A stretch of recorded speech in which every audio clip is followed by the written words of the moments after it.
What is going on, guys? It is Wrestlelamia here, back with another video. A Bash in Berlin is finally here with 3 huge title matches and 2 gigantic grudge matches. Join us now as we recap the show and look at the good, the bad, and the downright ugly.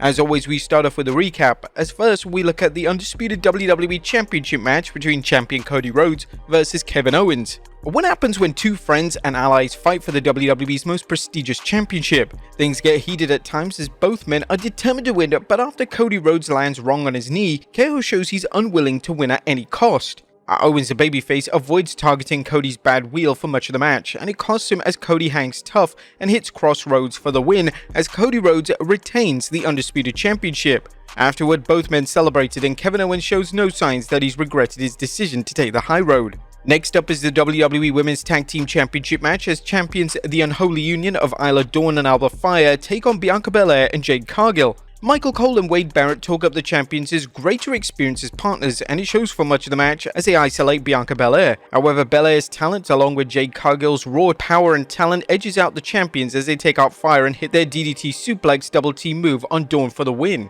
Bianca Belair and Jade Cargill are the new Women's Tag Team Champions. Next up is the strap match as CM Punk takes on Drew McIntyre. McIntyre attacks Punk from behind, beating him down before the match even begins. However, Punk recovers but doesn't seem interested in winning the match, but inflicting more pain on Drew McIntyre. Drew also gives in, and the 2 enemies spend much of their match dishing out as much punishment as humanly possible. However, Punk eventually focuses, taking Drew out with the multiple GTSs as he tags each corner for the win, retrieving his friendship bracelet in the process, and getting his first win over Drew McIntyre. Punk then celebrates his hard-earned win. Next up is the Terror Twins of Rhea Ripley and Damian Priest versus the Judgment Day's Liv Morgan and Daddy Dominic. This match is a night off for Rhea and Damian, as they clearly outmatch their opponents and they know they can inflict as much carnage as they want without having to worry about winning a title. While the heels' cheating tactics, including outside interference from other Judgment Day members, give them a respite, defeat is inevitable and the Terror Twins get the dominant win.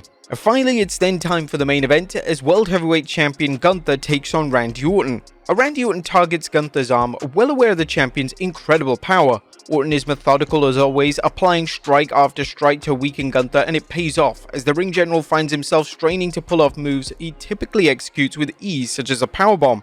Despite some very close calls, including RKOs to Gunther, Gunther holds out, showing incredible intensity by applying the sleeper repeatedly until Orton then passes out as Gunther retains the World Heavyweight Championship. Gunther shows his respect for Orton by extending his hand, and Orton shakes the champion's hand in what has to be seen a passing of the torch as Bash in Berlin closes out. That was a quick recap of the show. What about the good, the bad, and the downright ugly? As always, we start off with the good as number 1, nice guys finish last. A Bash in Berlin's opening bout was the action-packed opener fans have come to expect, as Cody Rhodes and Kevin Owens showed that a babyface versus babyface match doesn't have to be a snoozer. The match featured Owens showing fire, but the bout also had a strong subplot of Kevin Owens refusing to abandon his principles in order to win. At first, Owens refused to target Cody's leg when he tweaked it during the match. Although KO eventually hit Rhodes' bum wheel, he didn't focus on it as much as he could. Second, Kevin Owens opted to not hit his apron powerbomb. Wade Barrett played his heel commentator part to perfection, repeatedly questioning why Owens wasn't using all of his opportunities and rightly pointing out it would eventually cost him. The match itself was engaging, and it left the door open for whether KO will have second thoughts about taking the high road when he could have been the undisputed champion. Number 2, incredibly detailed storytelling. A Bash in Berlin was another example of why the WWE is so hot. The show combined strong storytelling with equally strong matches to make even the weakest match stand out. Kevin Owens vs Cody, a match that seemingly came out of left field, made perfect sense once it began. The WWE set up the story of a gracious Cody giving Owens a match, but it quickly became clear that this would be no exhibition. They added suspense as fans wondered whether KO would stick to his word that he wouldn't get a cheap win by targeting Cody's leg, which Owens claimed was injured. Randy Orton's story of his incredible comeback and quest to win another world championship was well played against Gunther's own goal of being the elite of the elite. Consequently, fans witnessed an epic tale of a legend relying on every ounce of experience and cunning to battle a stronger, younger, and relentless foe. As for Drew vs Punk, that was greatness on a different level, something we'll explore next as number 3, a strong strap match. The WWE Universe doesn't see strap matches very often, but they may want to see them more often after CM Punk and Drew McIntyre's electrifying performance. The WWE wisely had its announcers explain the rule, a helpful primer for fans who have never seen a strap match, and a refresher for anyone who may have forgotten the rules. Once that was out of the way, they could get down to the business at hand, the story of both superstars' enmity with each other. This match was all about revenge, which made this stipulation ideal as both superstars punished each other, ignoring the match's stipulation of tagging the corners and blistering each other's backs with the leather strap and pummeling them inside and outside the ring. Pro wrestling often overuses the idea that a feud is personal, but it never seems to be true, as with Punk and McIntyre, especially after watching this match. This was a much-needed win for Punk, who sadly hasn't had many opportunities to wrestle since his WWE return. Another loss to McIntyre could have cooled off his momentum, but thankfully WWE knew better and Punk won. Incredibly, rumor has it that the feud isn't over, and fans can only imagine what will lead to another match, possibly a Bad Blood in a Hell in a Cell match. Number 4, a hot crowd. Another hot crowd as the fans in Berlin showed their appreciation for getting to watch a PLE in their hometown and their enthusiasm for each match. The fans' cheers and chants were off the chart, and as expected, they took things to a new level during the main event of Orton vs Gunther.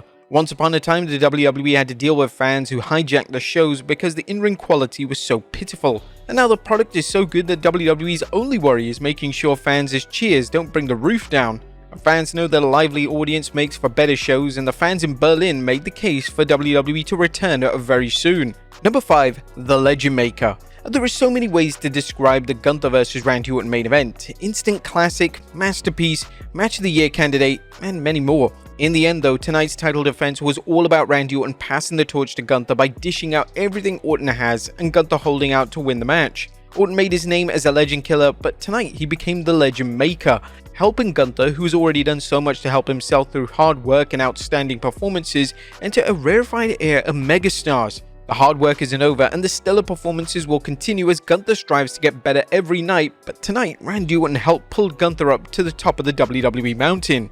That was good. What about the bad? Is number 1, a terrible tag team division. As strong as Bash in Berlin was, the WWE Women's Championship match was a reminder that no matter what progress they make with its women's tag division, its booking remains set at 1 step forward, 2 steps back. The Cargill Belair vs Unholy Union match wasn't bad in terms of in-ring quality, to be fair, but the story of champions using their experience advantage to dominate made sense. However, the match did nothing to forward the storyline of Cargill and Belair breaking up, a story that many members of the universe feel is inevitable. As bad as this decision was, it only added to how badly the WWE has booked Isla Dawn and Alba Fire's run as tag team champions. Like so many champions before them, their title defenses have been rare, giving fans no time to invest in them. Having them lose to Cargill and Belair probably means they'll be sent to the bottom of the ladder, joining Katana Chance and Kaden Carter as another team to win the tag titles, get zero push during their reign, and then turn into enhancement talent. Ultimately, this match meant next to nothing, other than perhaps giving the fans a title change, and it should have been booked on TV. The WWE has repeatedly said it prefers to limit most PLEs to 5 matches, saving the most important matches for the event, and leaving other matches for TV. This match failed on many levels, and its failure is another reason why fans have all but given up on the women's tag division. And number 2, no turns. Although Bash in Berlin served up some dynamite matches and mixed in strong stories for each match, the WWE teased turns leading into a show that never happened. The biggest was how the WWE made it seem like Kevin Owens would give in his wish to win another world title by throwing Cody under the bus, likely by using heel tactics. Now, there's also been the undercurrent that a heel turn is coming for either Bianca Belair or Jade Cargill. As mentioned in our analysis of the women's tag match, there was zero sign of any tension, and it's baffling why it's just been forgotten about. Although the WWE likes to take its time with storytelling, it kinda sucks that we didn't get any turns. As nothing downright ugly, the WWE kept things moving, starting with a World Undisputed Championship match and giving fans a chance to see 2 much anticipated grudge matches before ending things with an amazing main event that elevated Gunther with a win over the all-time great. What would you guys think of Bash in Berlin? Let us know in the comments down below, and I'll see you next time with some more wrestling content.